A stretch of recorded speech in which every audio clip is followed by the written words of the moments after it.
तीन बहनों की लालची भाभी। करिश्मा, रेशमा और मनीषा तीन बहनें हैं। उनका एक भाई भी है, मयंक। मयंक अपनी बहनों को बहुत प्यार करता है, लेकिन मयंक की पत्नी सविता इस मामले में मयंक से बिल्कुल ही अलग है। वो अपनी ननदों का जितना बुरा कर सकती है उतना बुरा करती ही रहती है और अपनी ननदों पर हुक्म भी चलाती है। करिश्मा, करिश्मा, तुमने अभी तक नाश्ता नहीं बनाया?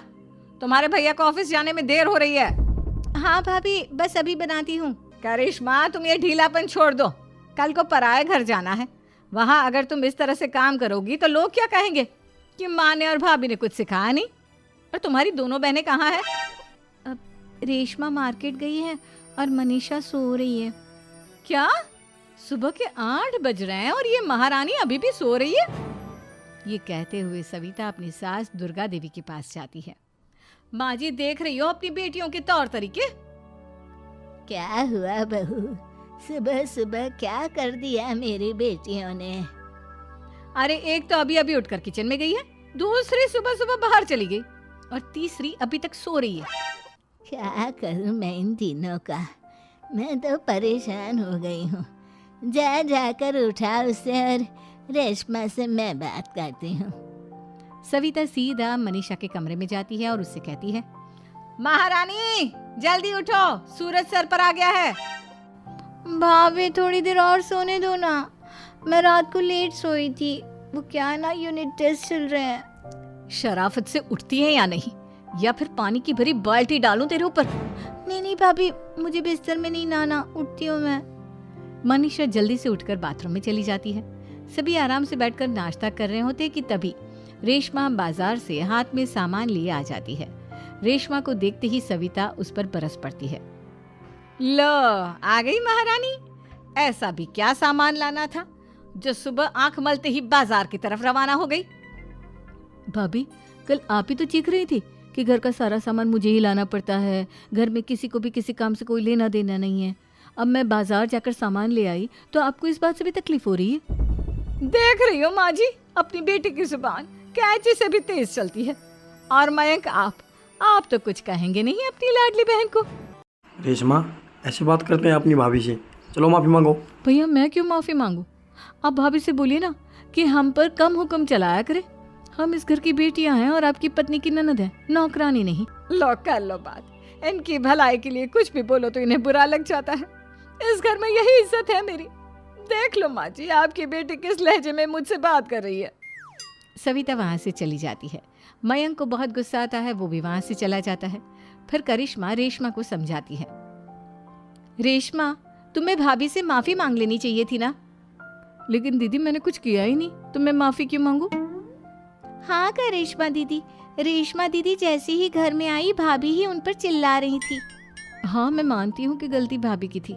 मैं तो इसलिए बोल रही हूँ कि भाभी ने माँ को तो पूरी तरह अपने वश में कर लिया है। वो हमारी बात सुनती ही नहीं। मयंक भैया हमारे लिए हमेशा खड़े रहते हैं, इसलिए उनकी बात का मान तो तुम्हें रखना चाहिए था ना। कोई फायदा नहीं दीदी, कुछ दिनों की बात और है, भाभी उन्हें भी हमारे खिलाफ भड़का देंगी। फिर वो भी माँ की तरह हमारी किसी बात का विश्वास नहीं करेंगे। इसी तरह सविता अपनी तीनों ननदों को किसी न किसी बात पर परेशान करती रहती थी। एक दिन मयंक अपनी तीनों बहनों के लिए गिफ्ट लाया। करिश्मा, ये तुम्हारे लिए हार का सेट। रेशमा, ये तुम्हारे लिए सुंदर सी ड्रेस। और मनीषा, तुम्हें किताबें पसंद है ना, और मैं तुम्हारे लिए किताबें लाया हूँ। थैंक यू भैया। थैंक यू भैया।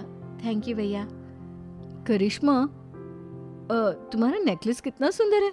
ये भैया कहाँ से ले आए होंगे?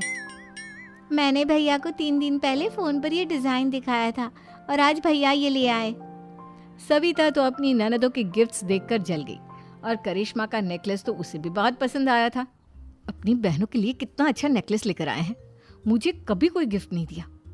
मैं आज ही ये हार चुरा लूंगी। रात में सविता करिश्मा का हार चुरा लेती है और इसी तरह उसे अपनी ननदों की जो भी चीज़ अच्छी लगती वो उसे मांगती नहीं, बल्कि रात के अंधेरे में चुरा लेती। इसी तरह दिन बीतते गए और सविता ने मयंक के दिल में भी उसकी बहनों के लिए नफरत पैदा कर दी। एक दिन मयंक ने करिश्मा और रेशमा के लिए रिश्ता देखा और ये बात उसने घर में सबको बताई। माँ, करिश्मा और रेशमा के लिए बहुत अच्छा रिश्ता आया है और वो लोग कल इनको देखने आ रहे हैं। आप और सविता मिलकर तैयारी कीजिए। ये सुनकर करिश्मा और रेशमा खुश हो जाती हैं, लेकिन सविता सोचती है, अगर इन दोनों बहनों की शादी हो गई तो घर और बाहर का काम कौन करेगा? मनीषा तो एक नंबर की कामचोर है, उससे तो किसी बात की उम्मीद लगाना ही बेकार है। मुझे इस शादी को रोकना होगा। अगले दिन सभी लड़के वालों के स्वागत की तैयारी करने में लगे होते हैं।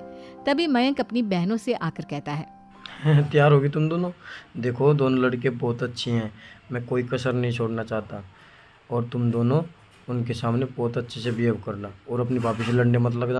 करिश्मा, तुम वो नेकलेस पहन लो ना जो मैं कल तुम्हारे लिए लाया था। भैया मैं बहुत देर से वो नेकलेस ढूंढ रही हूँ, लेकिन मुझे मिल ही नहीं रहा। क्या तुमने नेकलेस खो दिया? तुम्हें पता भी है वो कितना महंगा था। तुम कोई काम ढंग से नहीं कर सकती। मयंक गुस्से में वहां से चला जाता है। थोड़ी देर बाद लड़के वाले भी आ जाते हैं। वो दोनों बहनों को पसंद कर लेते हैं और रिश्ता पक्का हो जाता है। लेकिन सविता के दिमाग में तो कुछ और ही खिचड़ी पक रही थी। वो पंडित जी के पास करिश्मा की कुंडली लेकर जाती है और उन्हें पैसे देकर करिश्मा की कुंडली बदलवा देती है। जब लड़के वालों के पास करिश्मा की कुंडली जाती है तो वो दुर्गा को फोन करते हैं। बहन जी, हमने करिश्मा की कुंडली अपने पंडित जी को दिखाई थी। आपकी बेटी की कुंडली नहीं बल्कि दोषों का पिटारा है। देखिए, मैं और मेरे पति इन सब बातों में बहुत विश्वास करते हैं, इसलिए हम आपकी बेटी से अपने बेटे की शादी नहीं करा सकते। इस तरह करिश्मा का रिश्ता टूट जाता है और सभी घर वालों को बहुत दुख होता है। अब कविता सोचती है, चलो करिश्मा का तो रिश्ता टूट गया, अब रेशमा का भी रिश्ता तोड़ना है। क्या करूं? अब सविता आवाज बदलकर किसी अननोन नंबर से रेशमा के होने वाले ससुराल में फोन करती है। हेलो, मैं कौन हूँ कौन नहीं ये आपके लिए जानना ज़रूरी नहीं।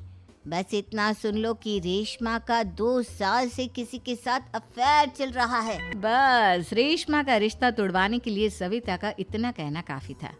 अब रेशमा का भी रिश्ता टूट गया। मयंक और दुर्गा देवी ने रेशमा को खूब खरी खोटी सुनाई और उससे बार बार उस लड़के के बारे में पूछने लगी। आप दोनों मुझे क्यों परेशान कर रहे हो? अरे कोई लड़का होगा मेरी लाइफ में तो मैं बताऊंगी ना, जब कोई है ही नहीं तो कहाँ से लाऊं मैं कोई लड़का? तो तेरे होने वाले ससुराल वालों को फोन किसने किया था?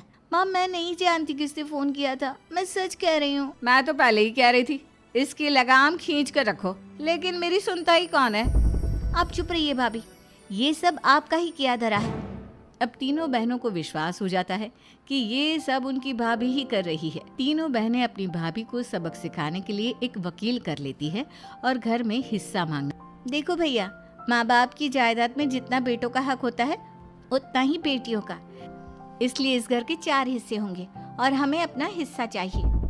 मैंने तुम्हारे लिए क्या क्या नहीं किया और तुम इस घर में हिस्सा मांग रही हो? भैया, आप और माँ हम बहनों की कोई बात नहीं सुनते हो और भाभी हमारी शादी नहीं होने देगी क्योंकि उन्हें लगता है कि आप हमारी शादी में ज्यादा पैसा लगाओगे और उन्हें हम जैसी फ्री की नौकरानी कहाँ मिलेगी। तो हम भाभी के साथ तो रह नहीं सकते, हम बहनों को अपना हिस्सा चाहिए। अरे तुम्हें शर्म आनी चाहिए अपने भाभी पर ऐसा इल्जाम लगाते हुए। वो तुम्हारे बारे में कितना सोचती है। हाँ माँ, भाभी हमारे बारे में बहुत सोचती है। दिन रात बस यही सोचती रहती है कि किस तरह से अपनी तीनों ननदों को परेशान करूं और कभी मुझे पढ़ने भी नहीं देती। दोनों बहनों का रिश्ता भी तो इन्होंने ही तोड़वाया है और रात में हमारे कमरे में आकर हमारी चीजें भी चुराती हैं। इसी तरह सविता की तीनों ननदें अपनी बात पर अड़ी रही। अब कोर्ट में तारीख भी शुरू हो गई। जब सविता को लगा कि उसकी तीनों ननद इतनी आसानी से नहीं मानने वाली, तो उसने अपने पति और सास को सारी सच्चाई बता दी और अपनी तीनों ननद से माफी मांगी।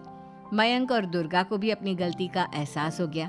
अब सविता खुद करिश्मा और रेशमा के लिए अच्छा रिश्ता ढूंढती है और उनकी शादी करवाती है।